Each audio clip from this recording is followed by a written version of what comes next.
पहले मैं भी सोचता था कि राक्षस कोई डरावने दिखते होंगे, लेकिन इस कहानी को सुनने के बाद आप भी मेरे तरह मान जाओगे कि असली राक्षस इंसान के रूप में हमारे बीच ही रहते हैं।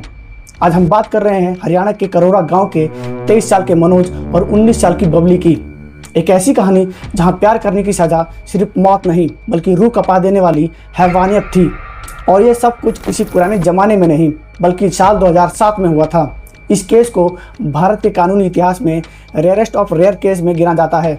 हरियाणा के फतेहाबाद तहसील में एक गांव है करोरा। वैसे नाम के लिए तो ये गांव है, लेकिन यहाँ पे पक्के मकान, स्कूल और जनरल स्टोर जैसी सारी सुविधाएं थी। इसे एक छोटा कस्बा कहना सही होगा। साल 2007 में यहाँ ज़्यादातर जाट कम्युनिटी के लोग रहते हैं, जो काफ़ी सम्मानित जमींदार और किसान माने जाते हैं।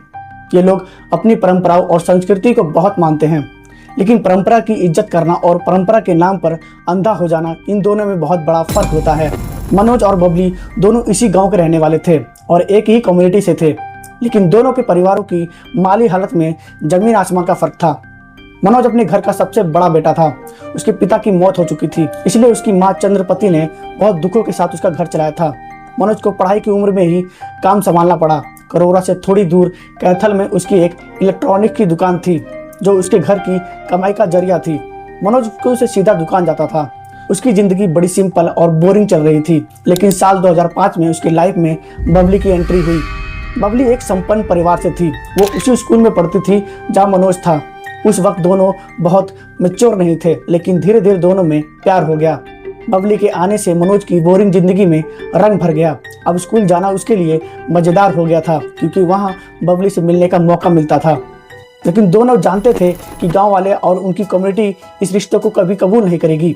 वजह यह थी कि दोनों का गोत्र एक ही था और खाप पंचायत के नियमों के मुताबिक एक ही गोत्र के लड़का लड़की आपस में भाई बहन माने जाते हैं। दुकान के बहाने दोनों छुप छुपा कर मिलने लगे। कभी कभी मनोज पूरी रात दुकान पर ही रुक जाता था और घर पर फोन पर बातें चलती थी। मनोज की माँ चंद्रपति ने यह सब कुछ नोटिस किया। जब उन्हें सच पता चला तो वो गुस्सा नहीं हुई बल्कि डर गई। वो जानती थी अगर गांव वालों को ये पता चला तो अनर्थ हो जाएगा। उन्होंने बिना वक्त गवाए बबली की माँ ओमपति को अलर्ट किया कि बबली की कहीं और शादी कर दें, लेकिन बबली के परिवार ने इस बात को सीरियस नहीं लिया। दिन बीतने के साथ मनोज और बबली का प्यार और गहरा हो गया। अलग होने का ख्याल ही उनके लिए मौत जैसा था। मनोज समझ गया था कि गांव में रहकर वो कभी भी एक नहीं हो सकते। इसलिए 6 अप्रैल 2007 को जब मनोज अपनी 12वीं की कंपार्टमेंट परीक्षा देने के बहाने घर से निकलता है तो वह वापस नहीं लौटता। उसी सुबह से बबली भी गायब थी। अगले दिन बबली के चाचा मनोज के घर पैसे उधार मांगने के बहाने आए थे, तो पता चला कि मनोज भी गायब है। गांव में हंगामा मच गया कि दोनों भाग गए हैं, लेकिन उधर चंडीगढ़ में मनोज और बबली अपनी नई दुनिया बसाने की तैयारी कर रहे थे। 7 अप्रैल 2007 को दोनों ने वहां के एक दुर्गा मंदिर में शादी कर ली और हमेशा के लिए एक दूसरे के हो गए। उनका गांव लौटने का कोई इरादा नहीं था। शादी के 2 हफ्ते शांति से बीते और उन्हें लगा कि अब वो सुरक्षित हैं। लेकिन 26 अप्रैल को बबली के घर वालों ने थाने में मनोज और उसकी फैमिली के खिलाफ किडनैपिंग का झूठा केस दर्ज करा दिया। सेशन कोर्ट ने दोनों को हाजिर होने के लिए 16 जून तक का वक्त दिया। ना चाहते हुए भी उन्हें उसी दलदल में वापस आना पड़ा जिससे वो भागे थे। 15 जून को दोनों कैथल कोर्ट में पहुंचे। कोर्ट में 19 साल की बालिग बबली ने साफ साफ बयान दिया कि उसका किसी ने किडनैपिंग नहीं की है। वो अपनी मर्जी से मनोज के साथ गई थी और उसने शादी भी कर ली है। बबली के इस बयान से मनोज के परिवार पर लगे सारे आरोप खारिज हो गए और कोर्ट ने उन्हें जाने की इजाजत दे दी। मनोज और बबली जानते थे कि बबली के घर वाले उन्हें छोड़ेंगे नहीं। उन्होंने कोर्ट से पुलिस प्रोटेक्शन मांगी। कोर्ट के आदेश पर SI Jagbir, head constable Dharampal और कुछ कांस्टेबल को उनकी सुरक्षा में भेजा गया। 15 जून को ही दोनों चंडीगढ़ जाने वाली बस में बैठ गए। पुलिस वाले भी साथ थे और एसआई जगबीर अपनी गाड़ी से बस को फॉलो कर रहे थे, लेकिन पिपली बस स्टैंड पर पहुंचते ही पुलिस वालों ने उन्हें अकेला छोड़ दिया। कोर्ट के पेपर्स कहते हैं कि मनोज बबली ने खुद प्रोटेक्शन हटाई थी, लेकिन मनोज की मां के मुताबिक शाम 4 बजे मनोज ने पीसीओ से फोन करके रोते हुए कहा था कि मां, पुलिस ने हमें अकेला छोड़ दिया है और कुछ लोग हमारा पीछा कर रहे हैं। हम चंडीगढ़ नहीं बल्कि दिल्ली जा रहे हैं। इसके बाद फोन कट गया और मनोज की आवाज़ हमेशा के लिए खामोश हो गई। ठीक 1 घंटे बाद शाम 5 बजे बुटाना पुलिस स्टेशन में एक रोड कॉन्ट्रैक्टर कुलदीप सिंह का फोन आया। उसने बताया कि करीब 16 लोगों ने एक लड़के और लड़की को जबरदस्ती स्कॉर्पियो गाड़ी में किडनैप कर लिया है और करनाल की तरफ भागे हैं। पुलिस ने कंट्रोल रूम को मैसेज भेजा, लेकिन तब तक बहुत देर हो चुकी थी। करोरा गांव के खाप पंचायत के प्रमुख और बबली के दादा गंगाराज के इशारे पर मौत का फरमान जारी हो चुका था। किडनैप करने वाले कोई और नहीं बल्कि बबली के सगे चाचा, भाई, मामा और कजन्स थे। कोर्ट की रिपोर्ट के मुताबिक हैवानियत की सारी हदें पार हुई। मनोज को गाड़ी के पीछे बांधकर कई किलोमीटर तक घसीटा गया और उसे इस बेरहमी से पीटा गया कि उसकी लाश पहचान में भी नहीं आ रही थी। बबली को जिंदा रखा गया ताकि वो अपने पति की चीखें और तड़प देख सके। जब मनोज की सांसें टूट गई तो बबली ने रोते हुए अपनी आखिरी शब्द कहे, मेरे पति को मार दिया, अब मुझे भी मार दो। उन दरिंदों ने बबली को भी बुरी तरीके से पीटा और जब वो नहीं मरी तो उसे ज़बरदस्ती जहर पिला के मार डाला। शादी के महज 2 हफ्ते बाद दोनों का अंत कर दिया गया। मनोज की मां 2 दिन लगातार अपने दोस्तों और रिश्तेदारों को फ़ोन करती है ताकि मनोज और बबली की कुछ खबर मिल सके, लेकिन उस वक्त कोई काम नहीं आता। आखिरकार उन्होंने बुटाना पुलिस स्टेशन में किडनैपिंग की रिपोर्ट दर्ज कराई। 23 जून को पास के एक छोटे गांव के चौकीदार ने पुलिस स्टेशन को खबर दी कि नहर में एक लड़के की बोरी में बंद लाश मिली है जो काफ़ी समय से पानी में थी। उसी दिन हिसार के डिस्ट्रिक्ट के गांव के खेत के पास लड़की की लाश भी मिली। लाशें इतनी सड़ चुकी थी कि पुलिस ने बिना परिवार को दिखाए जल्दबाजी में उनका अंतिम संस्कार कर दिया, जो कि बहुत संदिग्ध था। घर वालों ने उनके कपड़ों और सामान से उनकी पहचान की।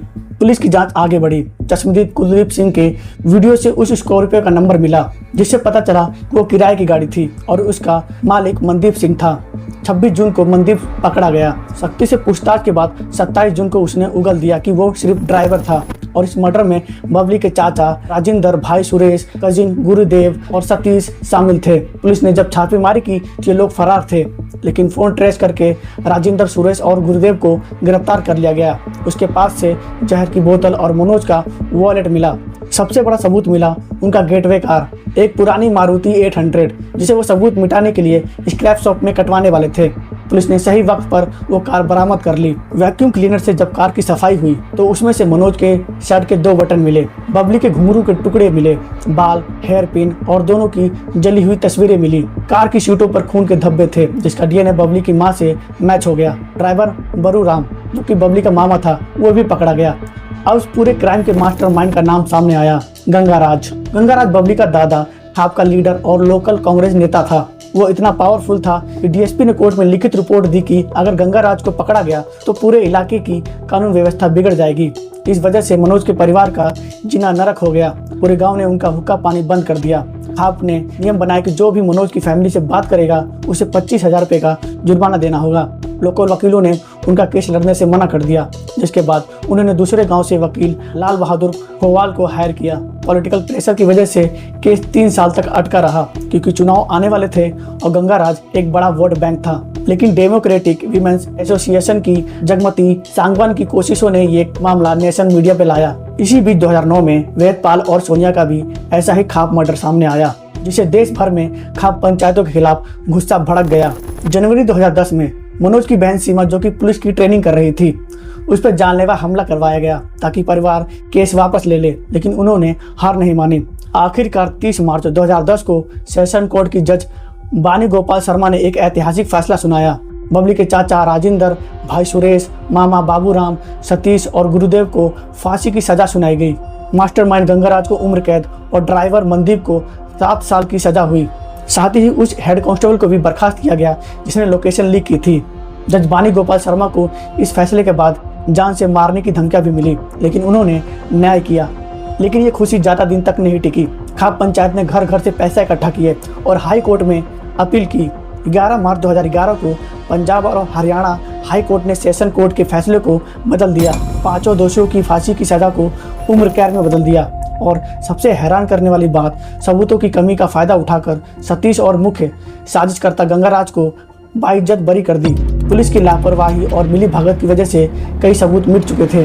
मनोज का परिवार इस फैसले के खिलाफ सुप्रीम कोर्ट गया। सालों की लड़ाई के बाद 9 जनवरी 2019 को सुप्रीम कोर्ट ने हाई कोर्ट के फैसले को बरकरार रखा। भले ही मुख्य आरोपी अपनी पावर के दम पर बच निकले, लेकिन इस केस की वजह से सुप्रीम कोर्ट ने 27 मार्च 2018 को शक्ति वाहिनी ऐतिहासिक फैसला सुनाया। जस्टिस चंद्रचूड़ और उनकी बेंच के द्वारा, जिसके तहत अब कोई भी खाप पंचायत किसी बालिग जोड़े की शादी में दखल नहीं दे सकती, और अगर ऐसा हुआ तो सीधे उस इलाके के डीएम की जिम्मेदारी होगी। मनोज और बबली का प्यार भले ही दुनिया में अधूरा रह गया, लेकिन उनके बलिदान ने आने वाले हजारों कपल्स के अधिकारों को एक मजबूत ढाल दे दी है। दोस्तों, कानून की इस ढील और खाप के इस खौफनाक चेहरे पर आपका क्या सोचना है?